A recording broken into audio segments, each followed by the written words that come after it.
GST का खेल निराला। Notebook पर जीएसटी 12% से घटाकर 0% किया, लेकिन फिर भी नोटबुक महंगी होती नजर आ रही है क्योंकि सरकार ने कागज पर जीएसटी 12% से बढ़ाकर 18% कर दिया है। पूरा मामला समझिए, इसे उदाहरण से समझिए कि अभी तक हो क्या रहा था पुराने सिस्टम में।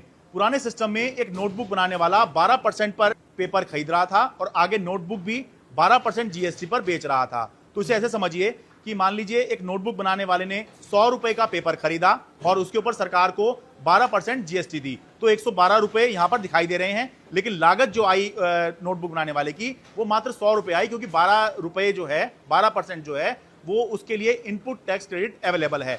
अब 100 रुपए का पेपर खरीद कर जब उसकी नोटबुक बनाई गई तो वो 105 रुपए में आगे बेची गई। अब 105 रुपए के ऊपर आप 12% का जीएसटी लगाएंगे तो 12 रुपए 60 पैसे होता है। लेकिन क्योंकि 12 रुपए या 12% का जो जीएसटी है वो पहले ही दे चुका है, तो 60 पैसे का जीएसटी नोटबुक बनाने वाले को सरकार को और देना है। तो ऐसे में जो लागत आई नोटबुक बनाने वाले की वो थी 105 रुपए, जबकि जो नोटबुक बेची गई वो थी जीएसटी के साथ 12% जीएसटी के साथ 117 रुपए 60 पैसे पुराने सिस्टम में।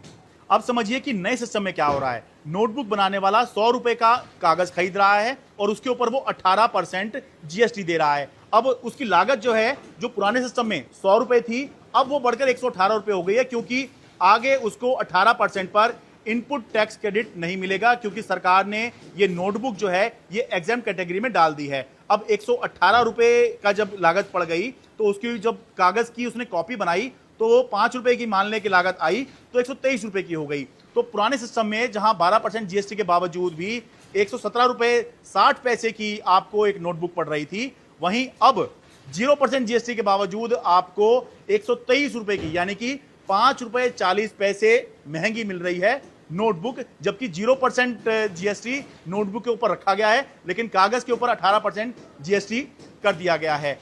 जो नोटबुक बनाने वाले मैन्युफैक्चरर हैं वो ये कह रहे हैं, सरकार ने एक नोटिफिकेशन करके ये व्यवस्था दी है कि नोटबुक बनाने वालों को 0% पर ही, क्योंकि वो 0% पर ही आगे नोटबुक बेच रहे हैं, तो उनको कागज भी 0% पर ही दिया जाए। लेकिन बताया जा रहा है कि मिल वाले जो है उनको 0% पे नहीं दे रहे हैं, क्योंकि उनका कहना है क्योंकि फिर अगर वो 0% पे दे देंगे तो उनको इनपुट टैक्स क्रेडिट नहीं मिल पाएगा। तो किसी भी हाल में वो 0% पे जब मिल वाले नोटबुक बनाने वालों को देने को तैयार नहीं है, तो फिर लागत जो है वो कैसे कम होगी। इस बात को लेकर जो नोटबुक बनाने वाले हैं वो सब परेशान हो रहे हैं।